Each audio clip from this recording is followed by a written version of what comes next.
King, King, King, King.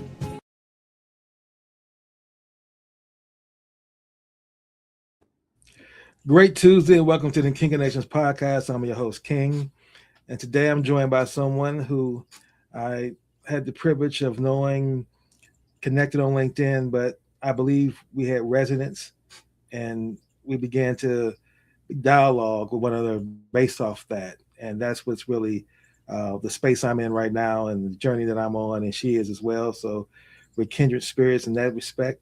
And I want to welcome to the King of Nations podcast, Aurelie Harp. Welcome to the King of Nations podcast. Oh, thank you so much. And I'm very honored as well to be here and very joyful about our new relationship. Same here. Same here. And now, one of the things that really kind of set the context for our show, and I believe is important, and I've learned through the years that is really important because I'm a strong proponent and believer that, as Einstein said, energy is everything and everything is energy. And when you really understand that beyond intellectually and begin to really apply it, you see the energy in our lives. And that's why this question I'm going to ask now comes from. I'm going to ask you, what's your spiritual energy number? Being from 0 life sucks to being 10 life is awesome in this moment right now. Where would you say that is? So I'm gonna answer it's a shy 8. Okay. And the reason I say it's a shy 8 is I am intellectually very ready and committed. And I'm also noticing that I'm a bit anxious, like, entering a stage. And that I feel like it's in the becoming. It's in the becoming. So we're going to, I guess, open our spiritual portal together, and then I won't be a shy 8, but a full 10. I love that answer. That's an honest answer. I love that answer.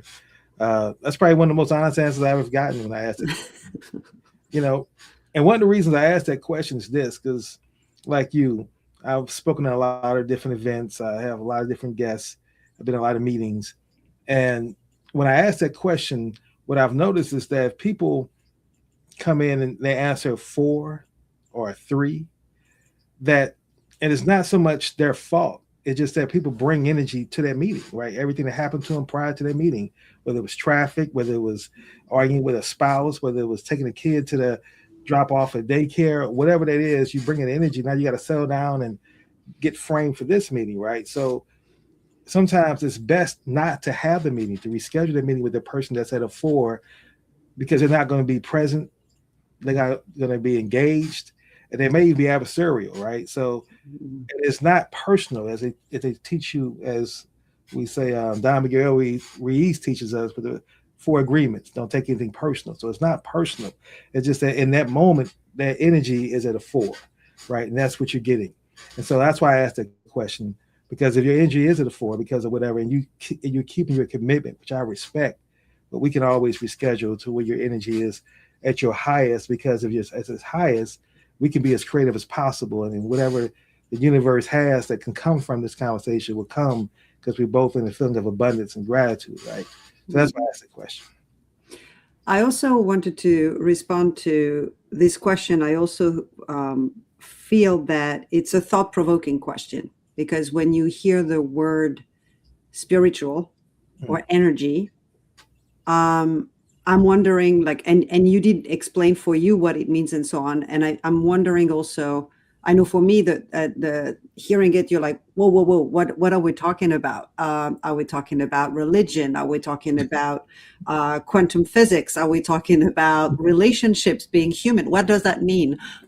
This spiritual energy. So I think there is also that element of being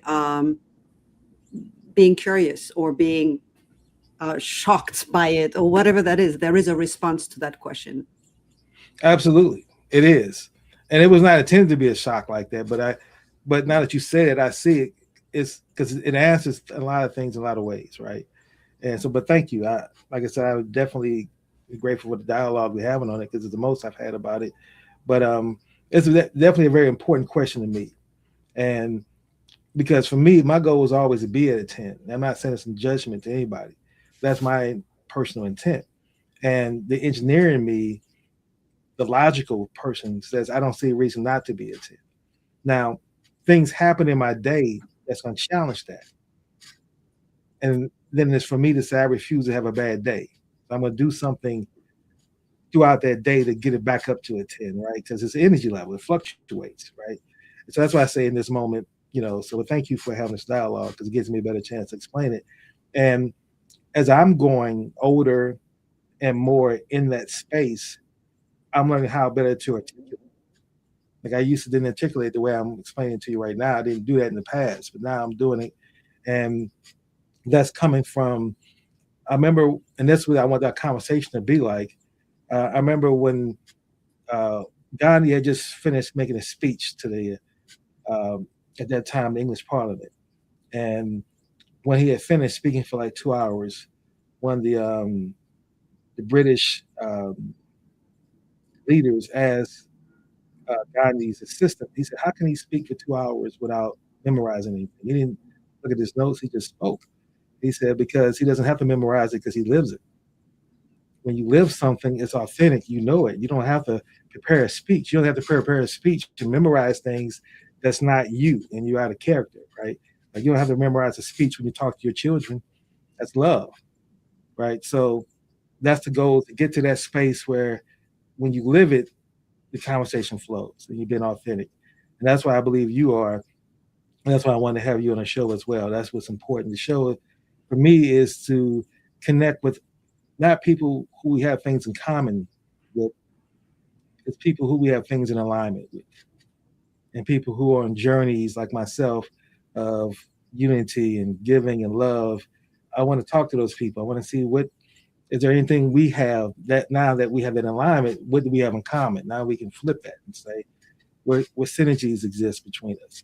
And so with that being said, let me ask you this question. Tell me something good. There are so many things that are good, and I'm going to say I really appreciate these questions because I think that's the hard questions, especially when we wake up every morning with news that the world is going crazy, collapsing, we're in war, and how you realize that the question of looking for what's good is like maybe a revolution to be doing. So something that's good is,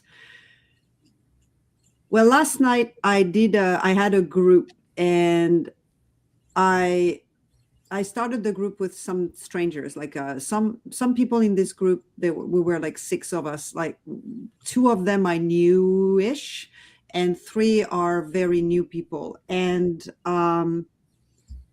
I think what I love the most about this conversation is, like, in every conversation, all of a sudden something emerged, and we talked about walking on eggshells and how does that feel like? Does that mean we put boundaries with one another, or is it the physical experience of not knowing and taking a risks of saying, being, having a conversation, and all of a sudden being, it's not the usual conversation when we're safe. And the great thing about it is the transformation that happened. And up to this morning, when I just had a message from someone just saying, and it stays with me, I still have the reverberation of this conversation, and I do too. And I think this conversation yesterday helps me to have the conversation with you today. I'm still with the reverberation of the walking on eggshells, not as a bad thing, but as, what if that's the way to be in our world right now? That's the beauty of humanity, right? Is that we get to experience all our states, right? And that's the beauty. It's just a matter of which one you allow to be your dominant state, right? But thank you for sharing. I think that's wonderful. I think that's an excellent insight. And this definitely helps me look forward to today's conversation. So let me really properly now introduce you to our listening audience. I am joined by a woman who spent over 2 decades at the intersection of performing arts and architecture of soul. Aurelie Harp is the founder of Wemanity. Is that pronounced correctly? It's so I realize it's not an easy one. It's Wemanity. So Wemanity. Humanity, but Wemanity. I like that. Wemanity. I like that. That's powerful. I didn't see that. Thank you. Wemanity coaching. But as I looked at her work, I see more than a coach. I see a frequency tuner. Aurélie, your bio speaks of moving teams beyond fragmentation into the art of being human together. In the world I inhabit, we call that the transition from dissonance to resonance. You're across oceans from France to New York, not just in geography, but in the inward journey of discovering that true transformation doesn't happen in the hustle. It happens in the curiosity of the unknown. So today I want to give you your flowers for your commitment to the collective art form of growth. You're a practitioner of creative independence, and you recognize that we are not just individuals, we are nodes in a larger grid. You're bringing prophetic fire to the way you challenge hyper-individualism, and I'm honored to dive into the substance of how you engineer space for human emergence. So welcome to the King Connection podcast. Thank you so much, King. I have to say, I never had an introduction like this. It's and to hear your take on who I am is wow. I want to know this person. you made me fall in love with the whole thing. Thank you. Well, thank you. I appreciate that. You know, my goal is to connect with intent. That's what I have. And this is the intent to, you know, the book that I really look at, that really I modeled my life after, or my Bible, I would call it, is the 7 Habits of Highly Effective People. And the 5th habit is seek first to understand and be understood. And you really think about that, we're not taught to listen and understand. We're taught to be quiet. And while we're quiet, someone's talking, we're processing in our heads all the things that's going on in our lives, and that voice is communicating, and we've been respectful, but most of us not really listening to what the person says, especially the more we know them, like family. That's where it really shows. Like, I know this person, so I don't need to really pay attention to what they're saying. But when you do lean into somebody and listen with intent, it gives you a different perspective of who they are. And you're not so quick to judge. And it's so easy to judge when you have a superficial understanding of who a person is. By their physical description, they look, you know, and you make a judgment in that space. Or you read something they wrote or something they said, you make a judgment in that space. But you really get an opportunity to really see them as different. And let me explain this, and I want to get into my next question. I want to set the context for you to understand why I think the way I think and process the way I process.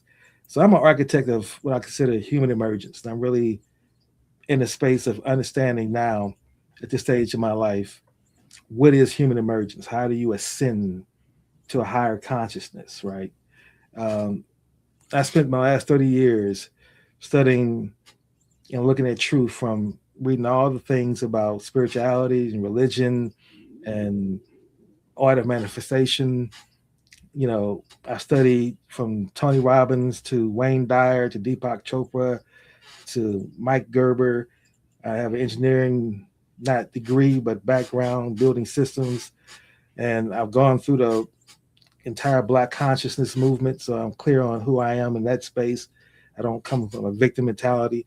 So I'm grounded in all these different thoughts and these disciplines. And as an engineer, I put that to a place where I can create frameworks to help me understand how to create human emergence. And so I realized that everything is energy at the end of the day, going back to what I said about Einstein. And there's 3 things I look at once you understand that context. Number 1, once everything is energy and energy is everything. Number 2 is that energy only has 2 states. It's either increasing or decreasing. And number 3, it can be measured. Now you understand it can be measured, then the question becomes, how do I measure it? And you measure it by, Dr. Hawkins has a map of consciousness, which he's created a numeric value assigned to thoughts. And I think, okay, that's a very powerful way to that a lot of people accept in the spiritual conscious space as a way of measuring energy and measuring thoughts. So my goal is to get to 500 hertz, which is love, right? Where most people, he says, vibrate to 200, which is courage. So there's 300 hertz in between that. And 400 hertz is willing seeking. People with willingness, they're seeking, they're open. And then you're lucky you meet people there. So my questions now, once we understand everything is energy, I want to look at your career through that perspective, through that lens, and ask you questions about the drainage and increases over your life in various aspects of your career. And I've broken it down to different 8 for a framework of 8 different energy forms. So the first one, now in your physical energy, in your 20 years working at the intersection of art and leadership, have you noticed that most people only begin seeking real connection and meaning after their body has given up first? The exhaustion, the illness, the complete shutdown? Yes, and it's interesting because I'm hesitating of using the word I think, I believe, I feel, or maybe that's also a sign that we live in a culture that is prominently prioritizing the brain and the cognitive. So it's as if we were pushing the brain and not caring at all about what's going on in the body, as if the two were separated and having no impact on one another. And I think that what we realize over and over in our lives is how both are extremely interconnected, and that the body shows. The body is kind of our mirror and mark in life, the same way when you see wrinkles and so on. It tells you something about the human experience that you've been having on this earth. And there is something very tricky and interesting on devaluating the body. We tend to not listen to the signs that are sent. And we're pushing the machine, the brain, and overproductivity alone in all of this, and we are exhausting our body. And so it's as if we were waiting for the body to stop, to stop functioning, for us to notice that this is interconnected and that we are exhausting our own resource. Wow. You're absolutely right. You're absolutely right. Now, when it comes to emotional energy, we come and see those personal, professional thunderstorms, I like to call them. The collapses, the burnouts, not as failures, but as biological necessities. Like a lot of people don't realize that in nature, when it does thunderstorm, it creates nitrogen in the air and oxygen, and all that helps to go ahead and flush out those and nurture the soil and get the seeds that's under there vibrating again, and it stems new life. And I look at the storms in my life, or the challenges, I call it the wreckage in your life, as those thunderstorms. And if you planted the right seeds, then that wreckage will now stimulate those seeds to grow. That wasn't there, that's been dormant until something happens, right? Where you have that choice of, I got to change, and you hit that urgency, not I need to change, and then you put on your to-do list, well, I'll change in June. No, now you change them now because the urgency of the situation brings that. And so that forces the body a reboot. Have you found that people who are actually more willing to stay open, to stay curious, and once they have nothing left to protect, once they've been wrecked into that context and gone through that storm? I think that what I observe in my group is that people who went, and I'm sorry to use the word shit here, but people who went through a lot of shit are less swayed by changes, transformations, or things going on in the world. That doesn't mean they're not impacted, but they are open to make it more ordinary, that shit is part of life, and that instead of seeing it as anomaly, It's kind of like what you were saying. There is a biological things of shit becoming a seed for a new transformation and of something new to be created. So I definitely like that's one of the core principle, I would say, maybe in my work in groups, and what I play with people in my groups is that there's nothing wrong with us. And when something happens and we go through something hard, sometimes we think that we are ashamed. We're putting boundaries, we're putting protection because we are afraid that for others to see that we are going through a hard times means we are going to be weakened and dead, instead of maybe seeing the another way, which is everything is a gift. So I'm here going to talk about influences of Buddhism, which I think is a very interesting way of seeing the world here, and maybe more quantum physics in that way, that everything transforms. So going back to your energy, it's like nothing disappeared, nothing, like, everything transforms. But I also, every time I'm thinking of Martin Luther King and his, in his speech in 1967 on the creative maladjusted, and how instead of seeing our maladjustment as a problem or a deficiency, what if it's a sign of our willingness to say the world is sick? Some things need to change. We need to change the frequency. We need to change the world, because that I like the way I feel and the way I am is impacted by all the shit that is created in the world. So what can we do with that? And how can we be creatively all maladjusted and not accept things for the way they are, but be in the process of constantly changing with it? See, that's where you and I are in alignment at, because I'm also in that same path, and I'm in that same, I would say, frequency. I like to call it frequency of seeking how to make the world a better place. But then, what's funny, I've been putting that growth toward myself over the years, as I said before. And then you reach a point in your life where you read all the books, you can say all the quotes, whether even folks who are into their religious dogma, they can quote the Bible or the Quran, or they can quote teachings from Alan Watts or other Buddhist experts. But are you living it? Right? That's where after about 40 to 45, when you reach that age, that's when you start to know the truth within yourself. Because in your 20s, you always live with that intent, the belief. The 30s, if you got into that studying at that age, you believe you would get there, or you believe you're there now because you're doing certain actions. But once you get to be 45 and 50, you start questioning.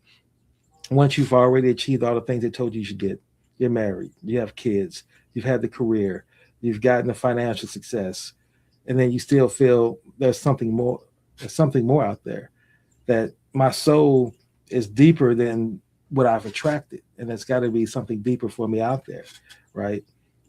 And you mentioned a group. Talk more about your group, because I want to have you delve into that and why you created a group as well. So I was always attracted to groups because I've always loved theater, and thinking, what is this experience when we go to the theater, when we are all, the audience is sitting next to one another, there are people playing on stage and with big questions and so on, and there is a sort of collective emergence of being human together and responding to life together. And how come, like, how can we see more theater in our lives? How like Shakespeare, I think, was saying that we are merely all improvisers of our life, and we are all like actors and of our lives, and that it's something we forget, that we are playing a role the minute we are born together, like on earth and so on. We are both who we are, and we are also taught how to be. We are also impacted by others. We are agreeing to participate in a certain culture, or to become a parent or a teacher or a doctor or an entrepreneur. Like all these kinds of roles we are taking. And at the same time, we are living in a culture where we are, and I'm talking here more the Western cultures, but I do think that it's also becoming true everywhere. The capitalistic hyper individualism is everywhere, and that with hyper, like the focus on hyper individualism, we are separated from one another, and we are asked more and more to live our life as if we had to figure out things on our own, and using our brain all the time to be like to solve problems, and to and that's exhausting. It's draining, and deeply inhuman. We are social. The way we learn language is social. We don't learn language by miracle, and the baby doesn't sit down like the baby would die if it was not surrounded by other adults and learning, having a stage for development. So that's all this idea of stage for development. How can we create stages for collective development when we are learning both how to be in the world, and in the process discovering something about ourselves, discovering our commonality, like you and I, King, we are both, as we are talking together, like discovering maybe things we're aligned on. Maybe we are discovering our humanity, like our love for humanity. And also all our questions of how come we're such a weird species. And at the same time, we are discovering our unicity of, I realize I'm somebody who likes to now be a clown. 10 years ago, you would have told me that, and I would have been like, are you kidding me? But I realize more and more that I'm interested in doing things that are going beyond words, for instance. That's what I'm discovering as I'm doing groups and so on. So going back to your questions of groups and why groups is, I love relationships, and I love being with other people, listening to people's stories, telling them my own stories, and building new stories together. And I do think that's what makes us move forward, or move sideways, or make decisions, is by sharing things we know and wondering about things we don't know, and using our imagination. That's how we're keeping our creativity alive, and that's how we keep building the tools that we need to move forward, or to move together. And I realized, like, I met, like, first of all, like people like in a community in New York City, and it was the East Side Institute, and Lois Holtzman and Fred Newman created that, which was social therapeutics. And this idea that, what about creating groups where people who have on paper nothing in common could come together and create their lives? And I was extremely intrigued by that and started practicing it. And all of a sudden I realized that what I want to do more and more is to create public spaces everywhere, and to give people the opportunity regularly to meet with others, and to not stay in our little bubble, to not keep like being restricted, but to continue to expand, be challenged, be curious about the other. What does that even mean, to be self and the other? Where are we human together? How are we fully human, to go in one of your big question of how do we practice our humanity? And certainly we cannot practice our humanity if we stay in our bedroom watching TV and just on our own. We need to practice it with other. And it's also, I'm more and more thinking of, where are the public space in our cities? School is really probably the last place where people and children are mixed together, and on purpose, on design, public schools were really this idea of bringing kids that have nothing to do but the one thing that bring them together is the activity of learning together, of playing together, of of being kids together. And then after that, you used to have work, but since COVID and remote work, like what does that even mean to have a space at work?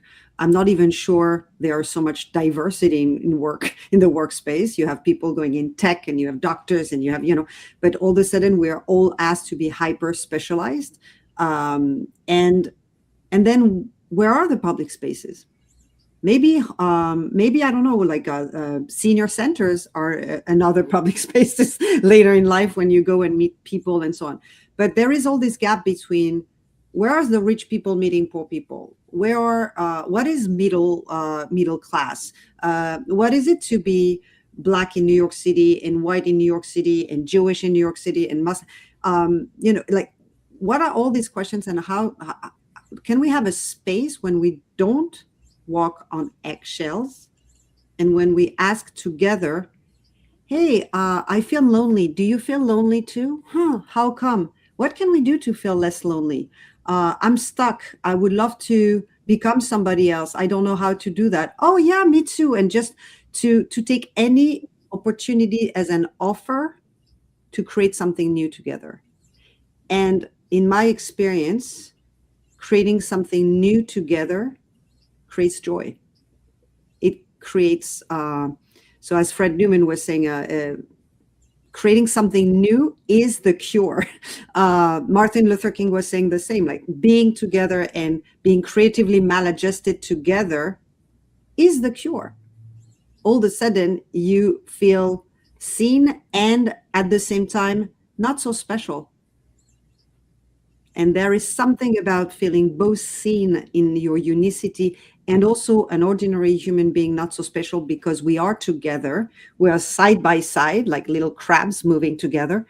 That is extremely beautiful and hopeful, because then you feel like things are possible. Mm. Thank you for sharing that. That's definitely something that I'm aligned with. Now, one of the things that I do to help myself understand and learn when I'm listening now, when you lean in, you look for words that you feel, right? Words that stick out. Because you can't memorize everything everybody's saying, right? But if you find words that stick out that you feel that you can relate to and say, this is what I pulled from it, this is what I pulled from it, this is what I pulled from it. It helps you see the person, not just hear the person, right? Not just try to record. Like computers can record your voice, right? But I want to be able to see in your voice, right? And so what I mean by that, I give you an example. So what I heard in there was love, stories. I've heard human emergence. I heard coming together. I heard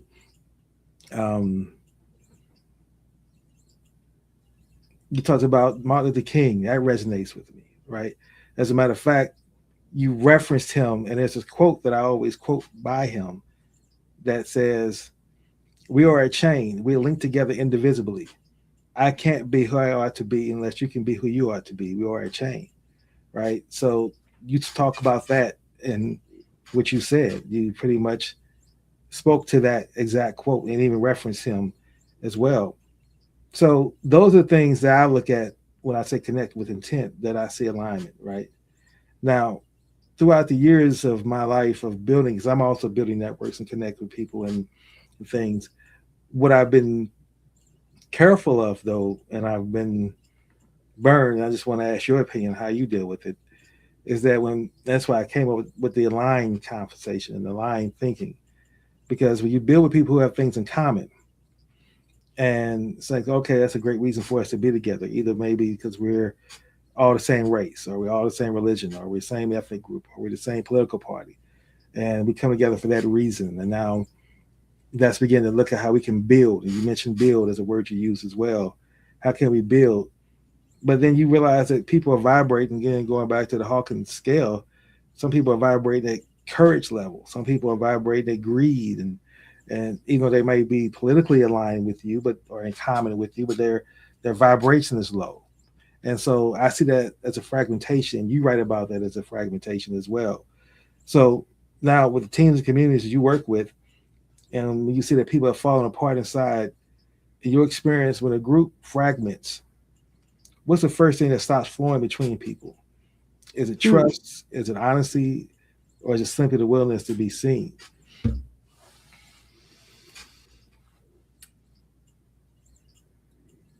All of the above, but mostly what I see or observe is what goes away first is risk taking or taking risks. And in a way, the fear to be together and the fear to be with other who would not think like us, who would not look like us, who would not agree with us. And so I think, in a way, that's going back to what we were talking before about the building was shit. There is something that I am turned on or excited by having people who are not necessarily agreeing up front. The question I ask us is, and can we build something together, even if we really fully disagree? How does that look like for a group when somebody is extremely resistant, extremely afraid? Another is very open, very curious, very blunt, and all of a sudden to see the beauty that the transformation that is happening is not only that maybe the one that is very afraid, very resistant, and so on is going to give to the group a lot about their fears, a lot about their vulnerability, a lot about possibly aggressivity, whatever that is.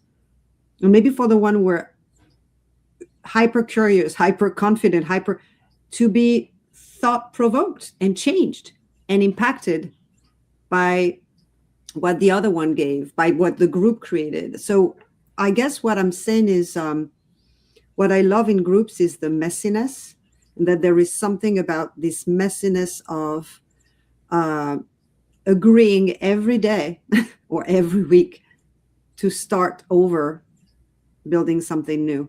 And I think there is something about, I'm going here to be hyper spiritual, but in Buddhism, you say that Buddhahood is something that we might aspire to become. And at the same time, there is Buddhahood in every state of life, from hell to animality to, all this world that are created. You have hell in Buddhahood as well. You have, so the question of bad and good and perfect and imperfect is all messy and together. But the activity of the willingness to create something new together is what touches me the most. Is how come even in a time of I think in a time of crisis, or at a funeral, or when something like a situation is like really bad, hearing the laughter of someone, or hearing people like coming together and doing an activity that could be, I don't know, taking care of the cooking for the funeral, or in a group, like all of a sudden somebody saying something that is ridiculous and everybody laughing. The release that happened at that moment of the doing something together make all the differences vanish. And even if it's for 1 second or 2 seconds, that was for me a moment of magic. Okay. Now, I'm curious, you talk about practicing being human together. And that phrase carries a lot of tenderness. Does that practice require for people to first get quiet before they can engage with others, to decompress, to be alone with themselves, before they can truly show up for one another? Or can genuine connection happen in that group with the messiness? All in the above. I think the one thing that I love groups so much is how can we make groups when there is no rules? accept the rule of being willing to create something new together. So sometimes, like, I'm going to tell you my way of being in groups is I'm listening to what I need and what do I need to be in the group. And I'm asking also the question to the group, hey, what do we need? What do we need to create something together? And somebody might say, I'm exhausted right now. I had noise all day long and I cannot stand hearing like one more noise. And maybe so what will be needed for the group is to connect with silence and see, in order for this person or for the group to be able to listen to one another. But another day it could be excitement and somebody like, or the group being, you don't know why, but that day everybody is messy, excited, or furious and having conflict. And then we are going to start with that. And it's messy and see what's, I'm going to give an analogy. It's like jazz, or it's like an orchestra, where you can have as much cacophony and quack or you can have a beautiful harmony, or you can have all in between. But the deal is we're improvising music together. Now, my question, because you moved from France to New York, what has your experience been with building that kind of group dynamic in France compared to building that group dynamic in New York? Is there a difference? Has there been a difference? Yeah. Yeah, I would say maybe first there is a difference because I've been living in New York now for 13 years. So am I French? Am I New Yorker? Who am I? So I think there are things where I have become New York as well. And that being in a group is not easy.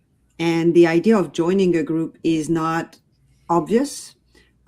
People might be curious, but I would say one of the common question is, what's that? What? Hold on. I need clarity. What's the rules? What's the goal? And to tell people, well, the only goal we have is to build a group.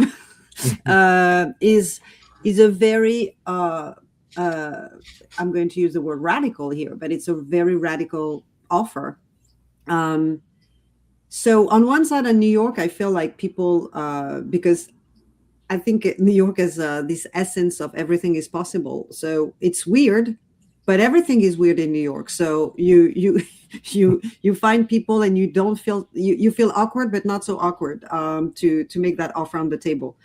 In France, first the vocabulary was not the same. So all of a sudden also it's like, what's the language? And at the same time, the joy to see that the people who are joining are excited by this idea of we don't know exactly what we're going to do. It's going to be very creative. But it's I don't know how to respond to your question, to be honest. I do think that there are a lot of cultural differences. And so the language and the approach is very different. But at the same time, I also feel that I'm constantly changing the offer. I've been building groups and so on in a way for 20 years. And it's the same offer is on the table, but every time, depending on who I'm talking to, the conversation is going to be different, and the context so for instance, right now, I noticed that in Europe, a lot of people who are joining my group are identifying as neurodivergent. And I was like, okay, wow, that's interesting. I never advertised of saying this is a group for so what does that mean? Is neurodivergent being maladjusted, creatively like that's my hope is that that maybe neurodivergence means creatively maladjusted. In New York, I realized that there are lots of women. It's harder to find men, and I always wonder if in our culture, playing and being ridiculous or whatever, because sometimes we are ridiculous when we play, or being vulnerable. I don't know. Is it something that is more scary for men in New York City? And at the same time, I say that. And then yesterday I had a group when all of a sudden a majority of men showed up, and we were 2 women in the group and surrounded by five men. So I don't know. I think maybe the group is a good indicator of the world is constantly changing, and lots of various people, like you never know who is going to be really interested in joining the group. No, I've always heard, and I don't know, that's why I'm asking this, that, France is a very emotional country. The French are very emotional people. And America's not as much in the affectionate emotion, but kind of the reactive emotion more so. I noticed this when I went to Jamaica, when I was in Jamaica, when I was back in my 20s, but I was at this Burger King. And in America, if there's a group of people sitting over here and there's empty seating here, you want to sit as far away from that group as possible. That's just how you think. Where there, they will sit among, like, all the people were kind of sitting around each other. Because the people were there, other people came and sat there, not because they were part of the group, but just to be around that, because they felt more comfortable being around each other. With Americans, we go to movie theaters, we want to sit as far apart from each other as possible. Yeah. What is that like in France? Do you all have that kind of, how's it there? So it's interesting because it's a mix. I think France is also hyper individual. And on that side, like a bit similar to the US, where, you go in the theater and so on, and people are like, oh my God, I want to be alone with my movie and just, see my stuff. And we also love social moments. So, for instance, our social life is very much inviting one another at home and having dinners, meeting in a bar, and having like more messiness, I would say. I also found something that when I arrived in New York City, I felt that relationships were coded and not very fluid. There was a lot of separation, racial separation, gender separation. I think it's changing, and maybe New York City is an exception, but I was struck by that.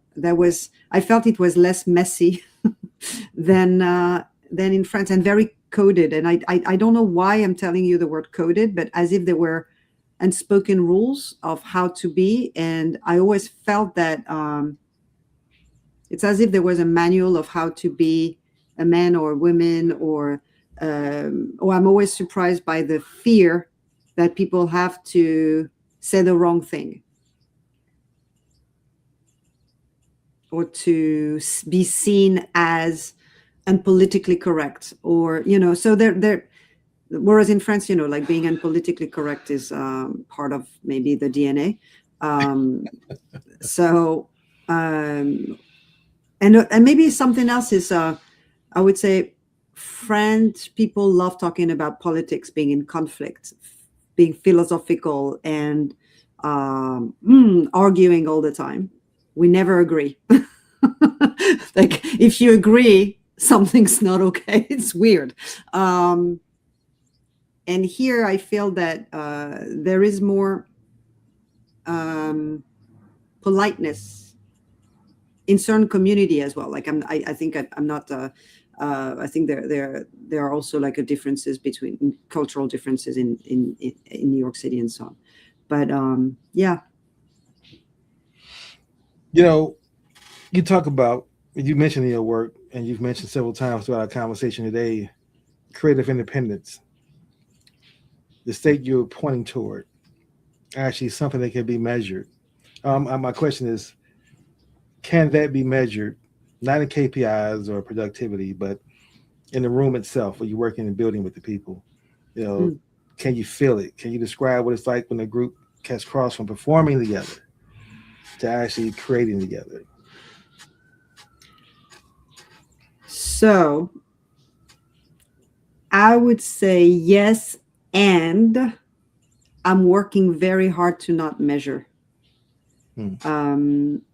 And when I say that is, I'm also wondering, because my other, just so you know, my intention this year is, how can I stay with the unknown and not to come up? I have a lot of strong opinions, but how to stay open to how come I have a response to the word measurement. I think I have a response to the word measurement on one side because of, again, we live in a culture when it's always measured and productivity and KPI, as you said. So that's, and then I can feel like, certainly I can feel moments when the group is very close together. And I can feel moments where the group is distant, fragmented, or, but almost like, or cold, not warm. When kind of, when you're at the beginning of a play in a theater and maybe the first 15 minutes, you're still somewhere else. You're not sure what you're watching. You're not really involved. You're not really engaged. And then you don't know why, but there is a moment when everybody is like this. And that's kind of what's going on as well in groups. And everybody's like this for a moment. And then we go back to sometimes explaining what, like some people are going to try to explain what just happened, or we're going to be so happy with what just happened, or we had a moment of big tension and everybody was like, oh, are we going to survive this moment?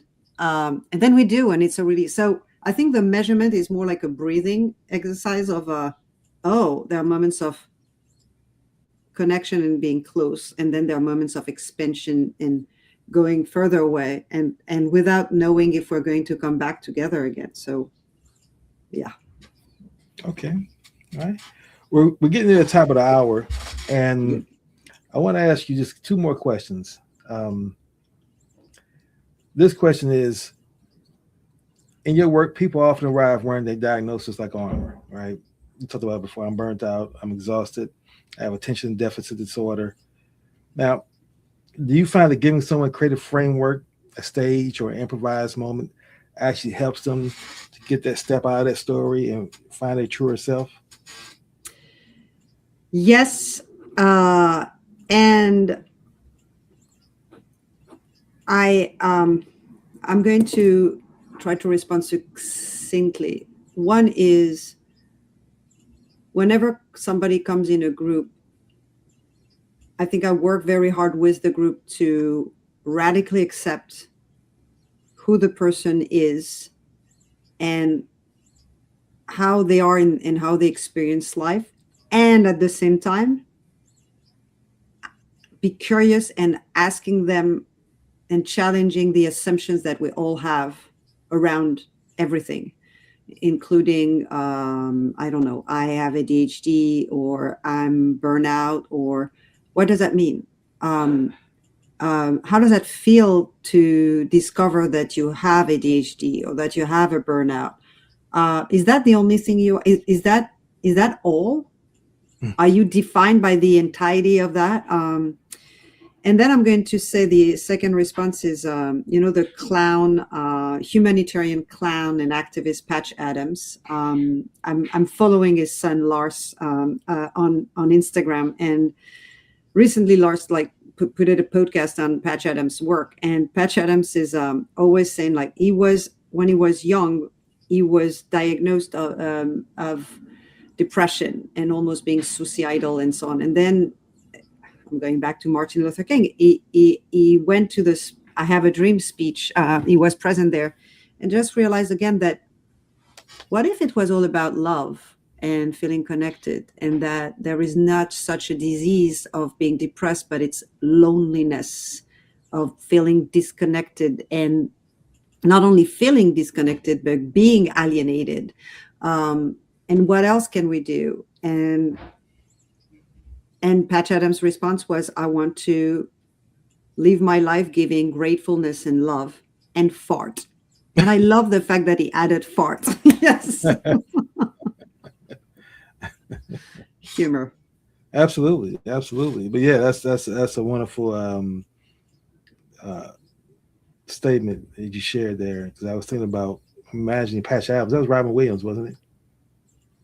So yeah, I imagine that. Remember that character in that movie, and as you're talking about him, I was actually seeing him in his lab coat, the white lab coat with the stethoscope around him. Yeah, And the red nose. and the red nose. Yeah. Yeah. So my last question I want to ask you, and perhaps the most important, I'll look at: Are you building a? My question is this, and I'm going to say it how I frame it, then give you an opportunity to answer it. Are you building a coaching practice, something that helps people feel better when they are with you, or are you designing something more permanent? And what I mean by that, an architecture where curiosity, courage, and creative collaboration become the permanent frequency of the people you touch long after they have left the room. So I would answer both, because when people come in the group, they are building a relationship with me and with the group. So there is this moment of the joy of coming together every week and kind of like finding your friends again, and oh my God, we're going to play together and we're going to have a moment. And I think the whole point is to build an activity, and it's to build emotional, relational muscles of how does that feel to ask for help, to build relationships, to present ourselves in a way, but then to be free creatively, to be independent. So in a way, it's like a practice for me of being human is both to be independent and willingly, consciously interconnected. So I don't want anyone to come to group and think that I am going to save their life, give advice, that if I'm not there, that's the opposite.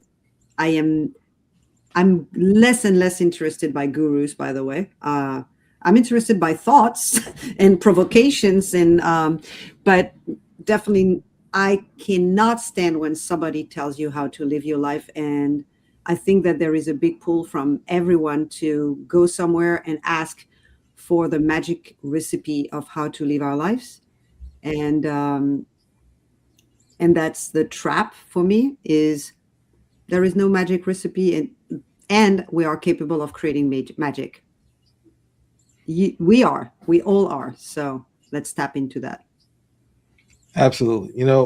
We're both in alignment there. I've heard and read from so many gurus, and everybody has their strategies and techniques and frameworks. And I was part of that same ilk, prior to what I'm on right now. I'm on day 67 of a 180-day journey. I call it to become more fully human. And I'm learning on this journey that I want to live what I'm teaching first. Let me use my frameworks. Let me use my teaching. Let me get into myself. And let me spend 6 months just really exploring why I do that. The goal is to vibrate at 500 hertz love energy. So I'm going to focus on just being loving and giving. And on this journey, what I'm not doing is looking for transactions. Because again, I look at energy, again, going back to energy is everything is energy. So to me, selling, regardless of the intent, it's an extraction unless the other party feels that it was an increase. But if one person feels though they may have regret or they didn't get the value, that's an extraction from their energy, right? I don't want to do extractions. I don't want to convince people to do business with me using techniques and all these things I've learned. I believe that if there's true alignment and you create value in the universe, then people will say, I like what you're doing. I need your services. Your services can help me. And you engage into a partnership, a co-creation to make something better. That's what you want to build, right? And the increase in both areas. So I'll close on that. And I want to give you an opportunity now to share with our listening audience what your group is about, what you're building, what you're working towards, and how they can get in contact with you, or anything else you want to say that might be important for them to understand what you're building. All right. So what I'm really building is public spaces, again, for people to have the opportunity to come together, tap into a collective, build community with others, and learn how to develop their relational power, and how to be in the world both as who they are and who they want to become with others, and to be creative. I think it's something that I want to insist is to bring back creativity in our lives and to go away from this is the way things are and that's the only way. Well, what I'm saying is this is the way things are presented, and there are many ways to play with it. And the way we can not be stuck or feel stuck is by shaping and reshaping and using our imagination, critical thinking, and our relationship to others in order to practice our full humanity. The way to discover more about my practice, and I work, by the way, with other wonderful human beings, including Marian Rich, Jessica, Boydie, and C. Miranda, Rochelle, like so many people. And it's to go on my website, www.wemanitycoaching.com. And you can see and join a creative playground to play and be creative, or you can join a group to philosophize and grow your life with others. And here it is. Well, thank you for being on the show. I'm grateful for you joining and investing your time and energy to be with me on the podcast today. I want to thank our listening audience, whether they're listening live or watching this on the replay. And we will have your website listed when we repost this. This is live now. We're going to repost it in a week once we edit. I just want to again thank you for the show. And I want to again apologize for just totally mispronouncing your business name. And that goes to my biases that I'm working on. See, I saw women something and I just ran with that. And instead of seeing Wemanity, that's a whole different intent, a whole different meaning. And I do again want to apologize for having that bias. Very quickly, don't apologize, because first it was named at the very beginning Womanity, because I was like thinking of another way of patriarchy, like, but then people were only seeing women and being like, oh, so that's only for women. And then it developed, and really what I want is Wemanity, we together, humanity. So don't apologize. And plus it gave me an opportunity to say that. So Wemanity is a result of becoming together. See, it all works out. All right. Well, thank you again, Aurelie. And thank you. Look forward to coming into one of your groups. Thank you. Oh, yes. See you in a couple of weeks. Take care. Bye. Bye.